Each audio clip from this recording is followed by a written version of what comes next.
Welcome back to another episode of the Lowdown podcast. I am MisterBo, and every week we go over the biggest and the latest stories in the gaming industry.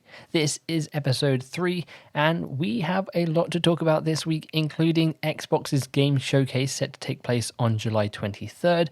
I'll be going over what I think we're going to be seeing and what I would like to see. Sticking with the topic of Xbox, we'll be talking about the WB Games acquisition.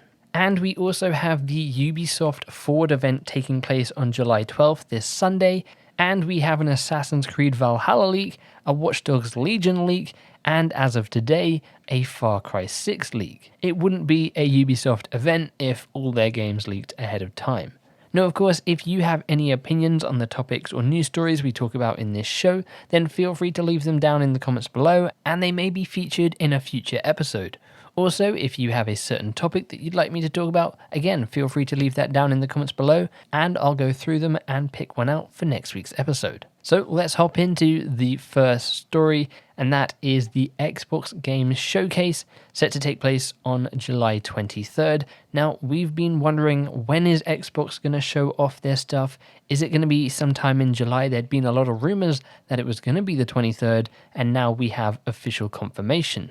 Now, we don't really know what Xbox is going to show at this event. The only set-in-stone thing we're going to be seeing is Halo. As of yesterday, 343 Industries confirmed it's going to be the first reveal of the Halo Infinite campaign. Now, we don't know what that means exactly, if it's just going to be a trailer, if it's going to be an extended gameplay demo, and we don't know if it's going to be anything more than campaign. Are we going to see a little tease of multiplayer? We know that the Xbox Games demo event is taking place at the same time, so maybe we'll see some kind of shadow drop of a Halo Infinite multiplayer beta. But I'm super excited for Halo Infinite. The whole Halo franchise and kind of Xbox at the moment are all resting on this game just wowing everyone. If we get the gameplay reveal and people are underwhelmed, that's not going to do well for Halo as a franchise because of the last 2 games. It's kind of put Halo in a bit of a bad spot at the moment. And if we don't have a good Halo, then what do we have on Xbox for launch? We don't know, and we might find out more games on the 23rd. But a lot definitely rides on this being a great game. Other things we're expecting to see there is the long-rumoured Fable remake, set to be developed by Playground Games, who worked on the Forza Horizon series, and if the weather system and the detail of graphics is anything to go by with what we saw in Forza Horizon 4, I think Fable could be a pretty stunning game, and it'll be interesting to see what they kind of do different from the original games. If this is a completely brand new remake, starting fresh, are they going to change things? Are they going to keep things the same? It's going to be interesting to see, and hopefully we don't have long to find out. We know Double Fine are going to be there showing off something. We also know Obsidian are going to be there as well. Now, we don't know what they're going to be showing off. They might be showing off more of the game that they revealed at the EXO event last year called Grounded, which is currently in beta and you can play it on Xbox. I hopped in myself and gave it a rough 10 minutes or so. It seems like a lot of fun, but I think it's a game that I'd rather wait for the full thing to come out before hopping into it. But we could be seeing a brand new RPG from them. The team that works on Pillars of Eternity have been pretty quiet for some time, and there's a rumour that they're making a brand new fantasy RPG, which I'd be all for. So maybe we'll get our first look at that there.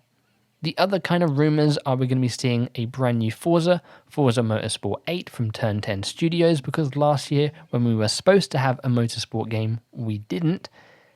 I don't know if we're going to be seeing anything new from Gears. Probably not, as we had Gears 5 launched last year. And then the big sort of question mark at the moment is the Initiative, the quadruple A studio that Microsoft set up with a ton of veteran talent. Are they going to be revealing whatever they're working on? The rumor is it's a Perfect Dark reboot, but also that's kind of not 100% confirmed. It could be some other studio working on it. I know quite a while ago there was a rumor that the Coalition, who do Gears of War, were working on a Perfect Dark reboot multiplayer. So that's a lot of stuff that's kind of up in the air. But again, we don't have long to wait now, just over a week away. We will know exactly what Xbox has in store for the launch day of the Xbox Series X. Now, it's also been confirmed that this isn't just a first-party event. We're going to be seeing third-party games as well. So I think you're probably safe to expect Elden Ring, because that showed up at E3 last year on the Microsoft stage. We're probably going to be seeing a little bit more of Cyberpunk 2077. I would expect we're going to be seeing some more gameplay from AC Valhalla. And then what else we're going to be seeing? Well, I'm not entirely sure. It could be a bunch of stuff that is yet to be announced. Now, there is one big game that is coming out this year that we still don't know about. We don't know when it's going to be revealed. And if I had to put money on it, I would say it's not going to be at the Xbox event, because they have a partnership with PlayStation, and that is Call of Duty.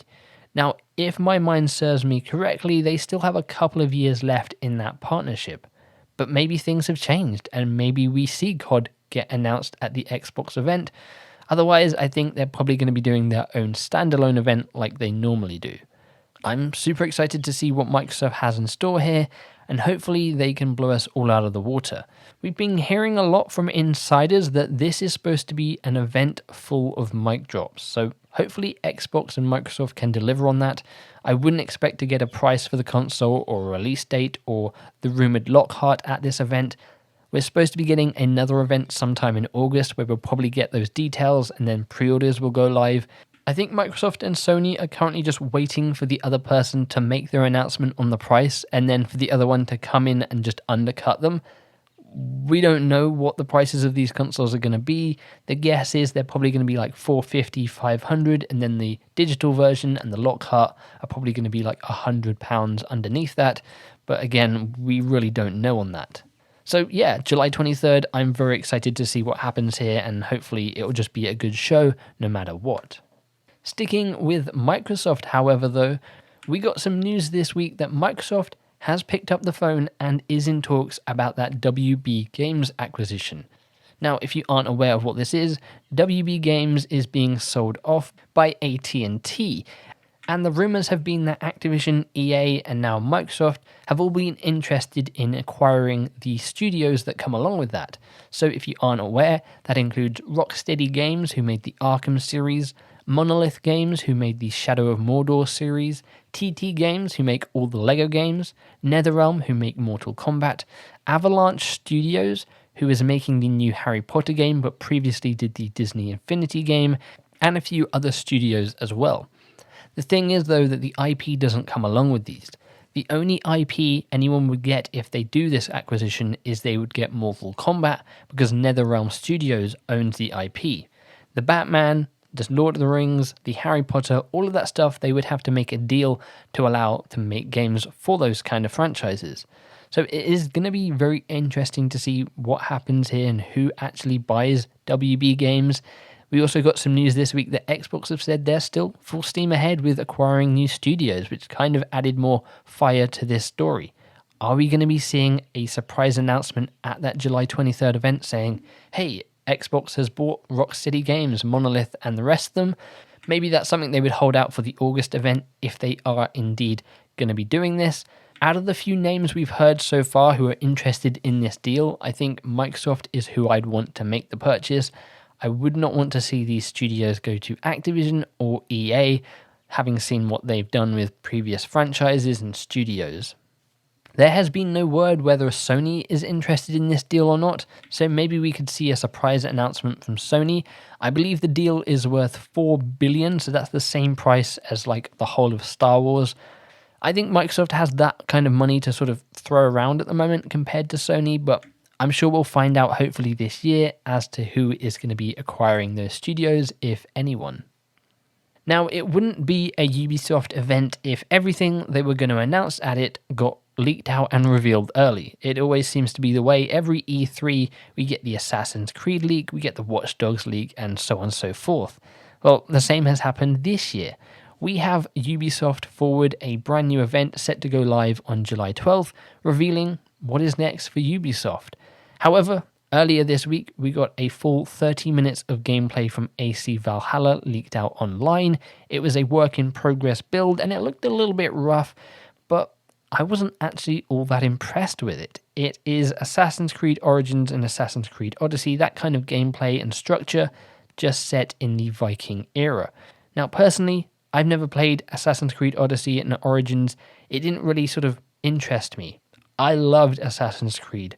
I played Assassin's Creed 2, I played Assassin's Creed Brotherhood, which is my favourite one, Revelations, AC3, I kind of took a break there and then I went back with AC Unity.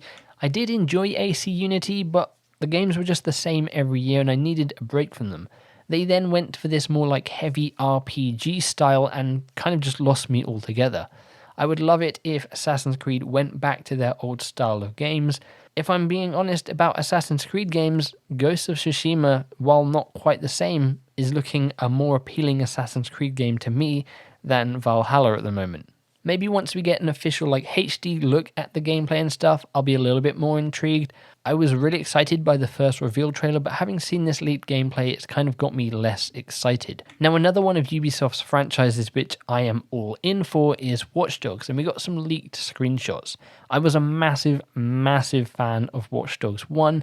I loved the direction of it. It was a dark, moody game, and then they kind of went the opposite direction with Watch Dogs 2. Now, I loved the gameplay in Watch Dogs 2, but the kind of theme, the environment, and the story just wasn't really there for me. Now we're heading into the future, we're set in London. It looks very interesting, you can play as any NPC. It's certainly looking like a very ambitious game. But could that be too much ambition? The rumour as to why they delayed it this year was because the current gen consoles just couldn't keep up with it, and they needed to make sure it was only working on next gen consoles. Again, that's just a rumour and that might not be true. We'll find out on July 12th. Now, another big game which we kind of talked about last week is a brand new Far Cry. Now, Giancarlo Esposito said he was going to be in some kind of game that was getting revealed fairly soon. A lot of people had theorized it was a brand new Far Cry, and well, those people would be correct, because as of today, we got a leak on the PlayStation Store for Far Cry 6, which, as suspected, features Giancarlo Esposito as the villain. So here's what the description for Far Cry 6 says. Welcome to Yahara, a tropical paradise frozen in time. As the dictator of Yahara, Anton Castillo is intent on restoring his nation back to its former glory by any means, with his son Diego following in his bloody footsteps. Their ruthless oppression has ignited a revolution. You play as a freedom fighter, Danny Rojas, and you work your way through to becoming a guerrilla fighter to liberate the nation. You'll play across jungles, beaches, and Esperanza, the capital city of Yahara, and you'll be crafting makeshift weapons, vehicles, and more. Now, according to the PlayStation Store, it will also feature online 2-player co-op, which is exciting to see. Now, I've never played a Far Cry game before. I kind of missed the boat on Far Cry 3. Far Cry 4 didn't really interest me that much. Far Cry Primal looked very interesting, and then Far Cry 5, again, just didn't do anything for me. I may give this a go, but I've been seeing some interesting rumours about Far Cry 6, and that this is actually a prequel to Far Cry 3, and Anton's son, Diego, is actually a young version of Vaas from Far Cry 3, the main villain, which, if indeed is true, is going to be exciting for a lot of people. I'm sure we'll get an actual trailer and maybe even some gameplay at the Ubisoft event. Now, apart from those 3 games, what else are we going to see at this Ubisoft Forward event?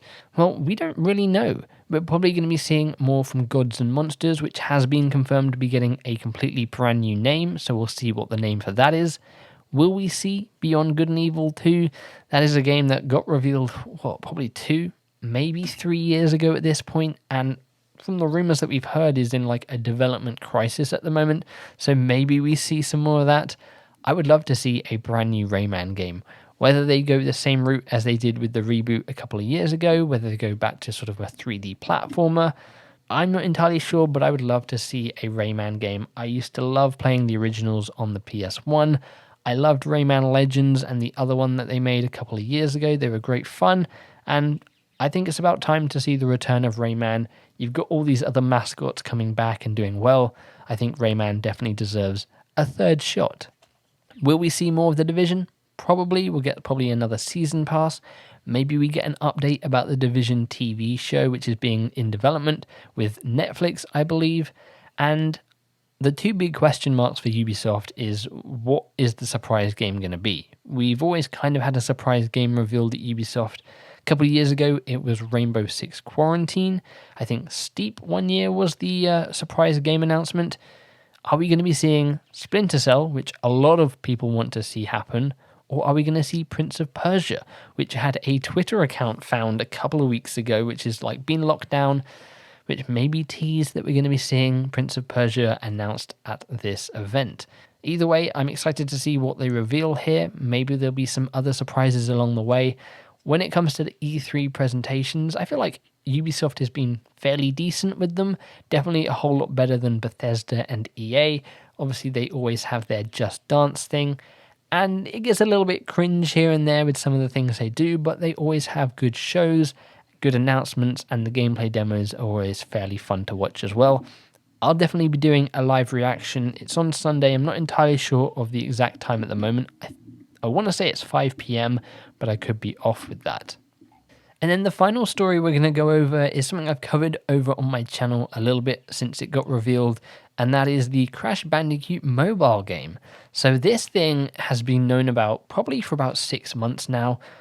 It was first discovered on Facebook. There were like some ads that used images from the first Crash Bandicoot game in the Insane trilogy that said like, hey, sign up to be notified on the mobile game.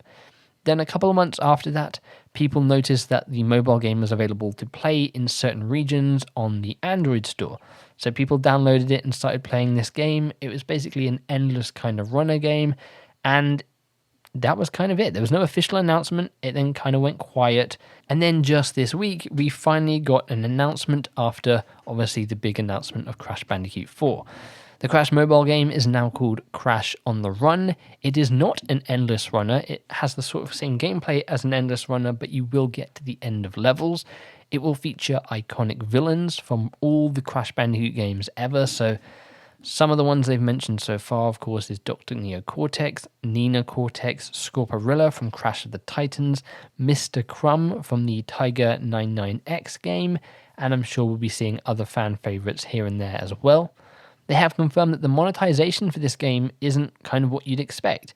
Normally, it'd be like, if you die, pay to get more lives. This time around, however, it is a battle pass. So if you want to unlock cosmetic items for Crash and Coco as you play through the game, you can buy a battle pass, which I think is probably a clever idea and will hopefully get a lot more people playing this than the normal monetization you see from games like Candy Crush and all those other games. I'm not really a big fan of mobile games. I never really play them. But this is definitely a game that I'm interested in. I'm going to hop into it, have a go, and I think it could be one of those fun games that maybe you're waiting for something, you've got 5 minutes on your hand, you hop in, complete a couple of levels, and upgrade your base or whatever you do in the game. So that's interesting to see. It'll be awesome to see if it ties into the main console game of Crash Bandicoot 4, but we don't have any news or info on that at this moment. And that is everything this week. Let me know what you guys think about the Xbox event. What are you excited to see? Do you think Microsoft, EA, Activision, or maybe someone else is going to acquire WB Games? Are you excited for the Ubisoft event? And if so, what game are you most excited for?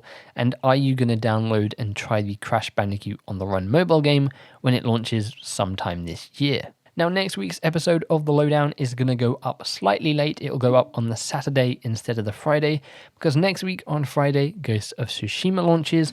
I've got some stuff planned for that game in terms of content, but I want to be able to play that game and then give you guys my opinions on it in next week's episode. So look for that next Saturday instead of Friday. Again, if you have any opinions on any of the topics we've talked about here today, leave them down in the comments below and we may feature some of them in next week's episode. Also, if you have a topic of the show you would like me to discuss, then you can leave that in the comments below as well, and I will pick one to talk about in next week's episode. Again, I've mentioned this in the last couple of episodes, but this is an experiment, something that I'm trying out. Hopefully this show can continue to grow and get better as time goes on. But if you want to stay up to date with myself, you can follow me over on Twitter at @IamMisterBo. Thank you all very much for hanging out and listening. I really do appreciate it. And as always, take care, and hopefully I'll see you in next week's episode of The Lowdown. Bye-bye.